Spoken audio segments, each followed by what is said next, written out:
好，来关心到俄乌战事哦，现在泽伦斯基撑不住了，突然间在此刻向美国提交了乌军的终战方案，原因是什么呢？等一下来看。那乌军另一方面在持续的进攻俄罗斯，但是呢，另外一方面，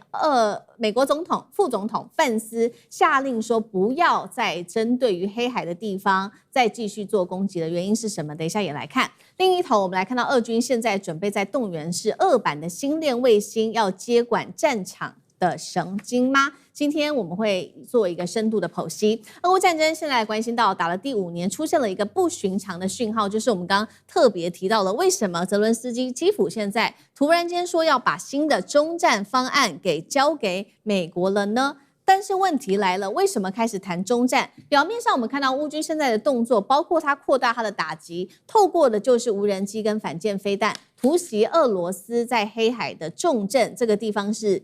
新罗西斯克的港口，还有防空设施、粮食码头。另外一方面，我们看到这个乌克兰更想要透过打击当地的港口、炼油厂跟油轮，直接掐住俄罗斯的能源。但是在此刻，美国突然间踩下了刹车。我们要来看到最新消息哦，在月底的时候，副总统范斯突然间要求乌克兰停止攻击黑海上面只要是不是非俄籍的这些船舶，还有里海的管线联盟设施。原因是什么呢？原因就是因为他们如果担心乌克兰持续打这边的油轮的话，会进一步干扰到国际的油市。最直接影响到的就是美国企业的利益了，包括了雪佛龙跟埃克森美孚，他们这一些企业怕是被打到吗？是被波及到吗？所以我们也来看到，这也暴露了乌克兰现在的困境，也就是说，他们确实没错，很想要继续打俄罗斯，但是呢，也很难违背美国的意思，因为美国长期提供给他们武器跟情报、军事支援等等。那另外一方面，这个泽伦斯基的麻烦，除了来自于美国叫他不准再打之外，我们来看到现在他的拦截弹也出现了很明显的不足的问题哦。泽伦斯基他这边特别表示说呢，来看到这个2026年盟友交付给他的防空拦截弹只有去年同期的1/3而已，而现在前线也出现了问题，包括传出前线的部队已经好几个月都没有轮调了，包括了饮食啊、粮食啊跟补给都出现了非常严重的问题。所以今天节目一开始先请教赖老师怎么看了泽伦斯基为什么在这个时间点要把终战的方案提交给美国？他现在面临的压力有哪一些呢？那赖老师又怎么看？目前的战局很混沌由于双方都只公布对自己有利的不公布对对方不利的一个不公布对自己不利的这样的一个情况，所以到底战局的情况到底怎么样？其实我们在外面的人越看越模糊。例如说，普丁在昨天他宣布，他说我们现在战局正处在一个最决胜的关键点，也就是我们对于乌克兰的一个关键的一个战略小镇已经实施包围战了。如果这个小镇被我们吃下来的话，在整个顿巴斯地区，就包括卢甘斯克跟顿涅茨克，整个顿巴斯地区，那对于俄罗斯来讲，将会整个全面的反攻。那乌军可能会整个全面的溃散。所以俄军很有可能就会突破乌军原来在红军城所打造的那个防卫线，然后就往这个第聂伯河，就是我们讲的聂伯城的方向来攻击。如果真的像普丁所说的那样，这整个战略的战争的决战点就在这段时间了。因为俄军只要一突破贯穿了，然后一直往聂伯城打的话，那个地方几乎乌军就只能够做这种人肉的一种防线，因为它没有一种强化的这个防御系统，所以只能够一直不断的临时挖战壕，然后在这个地方做抵御。那目前也传出说，朝鲜很有可能会提供5万到10万的，现在已经不再是以1000人、以1万人来计算，说要提供5万到10万人。如果在这段时间内，朝鲜已经不只是出动导弹部队给俄国来使用，包括陆军的坦克的、火炮的这个部队跟俄军产生联合作战的话，那相当有可能乌克兰的东部的战略的这个战争态势，很有可能就在入冬之前就是秋天的时候形成了一个大决战。这个是很坦白说，战局很有可能逆转的。这是以普丁他所放出来的讯息，好像所有的讯息都对俄军是绝对有利。可是我们所看到的另外一个现象就是，俄国的炼油厂被炸，对，它的石油设施被炸，它在里海里面，伊朗的船被炸。现在这个乌克兰跟伊朗在寻求和解而且伊朗要求要赔偿如果乌克兰愿意赔偿的话，那很有可能还会缓和伊朗这边的局势，不然的话，伊朗相当有可能在供应俄国他所需要的这些无人机去打这个乌克兰，相当有可能会供应量更大一点。那这个也都不利于乌克兰的一个战局，所以没有人能理解为什么乌克兰要搞出这样的一个这个名堂来出来。这就是为什么范斯要插手进来了。就是你已经打到乱打了。那你乱打的目的就是希望把战火扩大，然后把美国拉下水，因为你认为美国现在跟伊朗在交战，所以他只要打伊朗，美国就会感激他。你这是什么逻辑吗？对于美国人来讲的话，这个逻辑是不通的。但是很有可能泽连斯基现在已经打乱了。好，这是我们所看到的一个目前的一种混沌的一种态势。可是对于泽连斯基来讲，他又对外宣称说，他现在已经收回了700多平方公里的土地，但到底那个土地在哪里那么是属于战略要地还是非战略要地，目前也说得不清不楚。所以我觉得目前的战火前线的情况呈现出这个很混沌的，因为欧美的媒体不肯把乌克兰的具体的一个情况跟他的民众做真正的分享，也就是说，欧美的媒体没有善尽他的职责，那也就是他们都被国家安全的这个大帽子压在头上了。但是问题是，乌克兰不是美国，不是欧洲它是外国可是现在是这些西方的媒体对乌克兰不肯如实的报道，那乌克兰也不肯把他真正的情况跟大家说，俄国也不肯把他自己被挨打的情况跟大家说。那你想，整个战局都呈现混乱的情形下，大家在观察的就是，如果前线乌克兰一旦崩溃，俄国还真的往涅伯城打的时候，这个时候你乌克兰的中战计划有意义吗？因为对俄国来说，我如果能够打下涅伯城，我就开始往北看基辅了。对，那这个时候我要的可能是整个乌东地区的大片土地了，而不再只是我现有的这个5个州。那请问一下泽连斯基，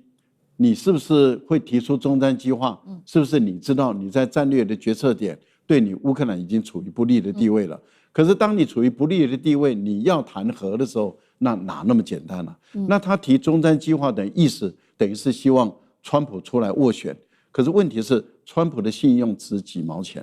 普丁会认吗？所以我个人认为，目前的俄乌的战争情况看起来是有严峻的，而这个严峻的这一方恐怕是不利于乌克兰，而不是不利于俄罗斯了。好，那所以我们也看到另外一边这个俄罗斯到底现在的状况又是如何？是不是如乌克兰这边所说的，俄罗斯正在加快？因为现在外媒的报道确实现在看到的比较少，但是乌克兰自己这边有放话说，俄罗斯正在扩大它的打击的力道。真的是这样子吗？首先我们来看到的是乌克兰递出中战方案的时候，现在又传出了普丁呢，是泽伦斯基自己说的，他说呢，普丁可能会在9月国会选举之后，甚至明年再动员数十万人。那如果普丁真的扩兵的话，就代表说他会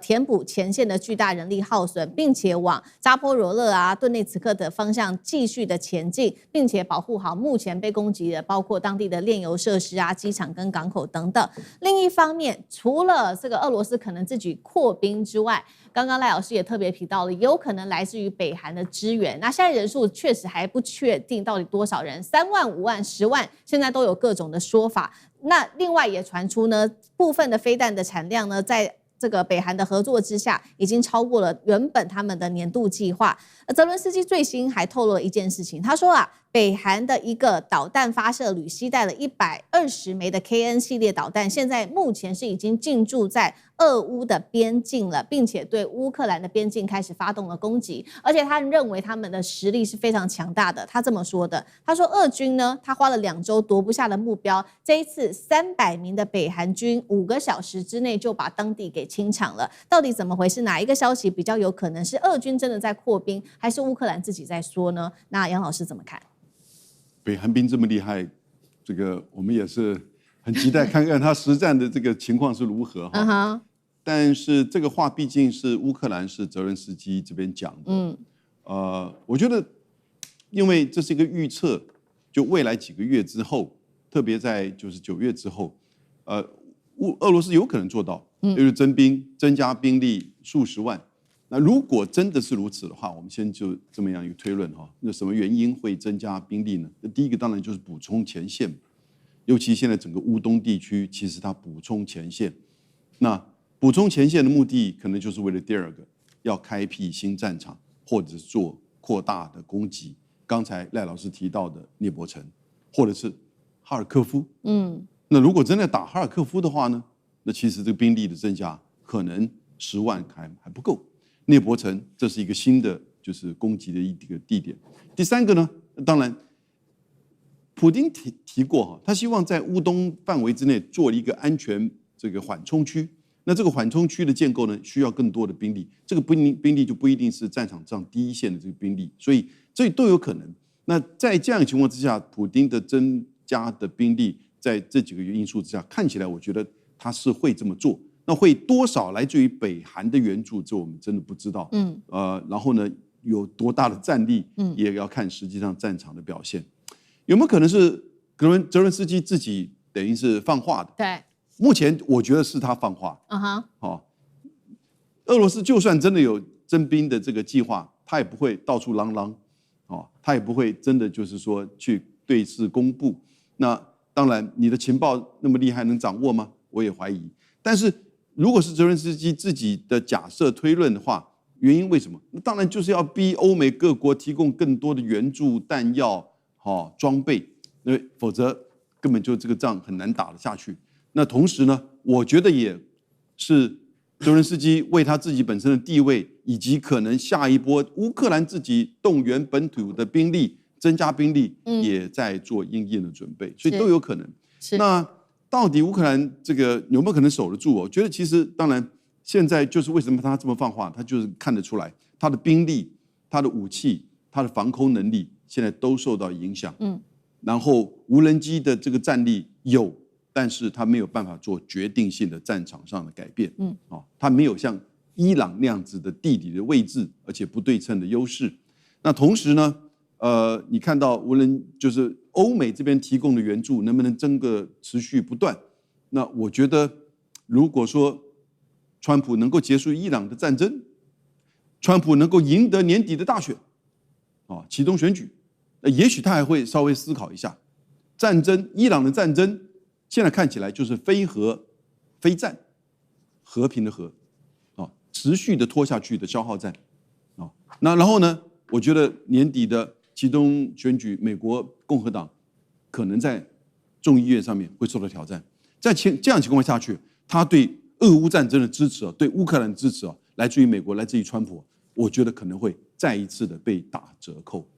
好，那另外一方面，我们也来看到说，刚刚我们也特别提到了，有没有可能那双方现在都在加强攻势的话，秋季会有另外一个决战？因为现在也看到说，俄罗斯确实又有一个新的打法了，不只是打现在看到的飞弹、无人机啊、地面战等等，现在已经打到了太空的部分了。我们来看到最新的攻势是俄罗斯正在加强部署的这一款叫做曙光的低轨卫星通信系统，被外界称之为叫做2版的星链，它能够串联包括无人机、飞弹、地面部队指挥中心也就是说，包括了未来如果美国跟乌克兰对他们进行封锁的时候，他们也不会完全的断网。目前是说有16颗这样子的卫星，那他们的目标也已经计划开出来了。2027年要有292颗，2035年达到900多颗。虽然说它的整体的能力还不比星链这么的强，主要是还是提供这种间歇性的通信，还没有办法到全天候全球的覆盖。但是呢，可以看到它现在目前已经能够打一场全新的战争。那战力到底如何，能够对抗美欧或者是乌克兰的攻势吗？那舰长又怎么看？首先大家知道，如果说这个桌子是一个地球那他们现在所有的星链都是低轨的。我就讲了，我这个轨飞贴这么近，它涵盖范围是有限的。如果拉得很高，这个高轨的那个太空，那我就涵盖范围就很大。所以越低轨需要的数量就越多。那美国的星链大概1万颗。然后美国的太空发射的技术，就你发射上去，你要把它摆到轨道去，又比俄罗斯要这个进步。他为了做他的星链，大概5年，从开始马斯克开始做到5年后才有第一次商业的收益。所以说，俄罗斯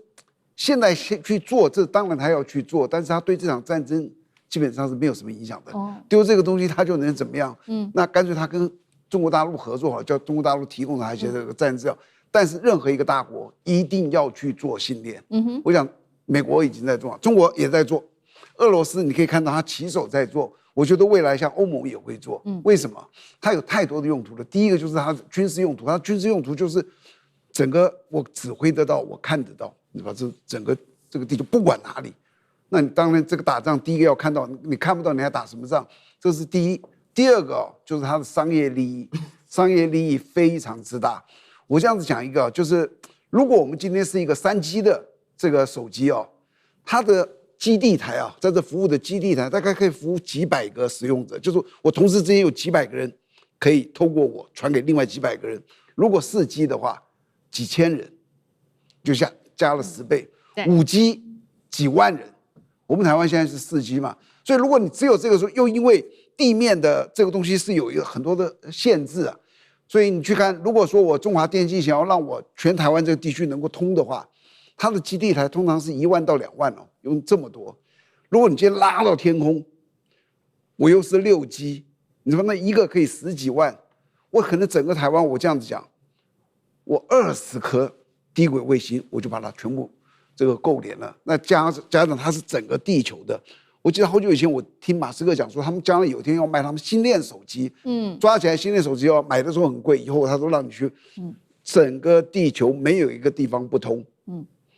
你在喜马拉雅山爬了一半我也可以打给你，一样照着这个像，哎，看没有，我现在在这里，你现在很多地方是不能通的，是它整个东西这样弄起来，你就知道有一天星链会变成一个手机，而这个手机会击败所有的手机，所以你看马斯克现在有一天如果他推出一个星链手机，哇，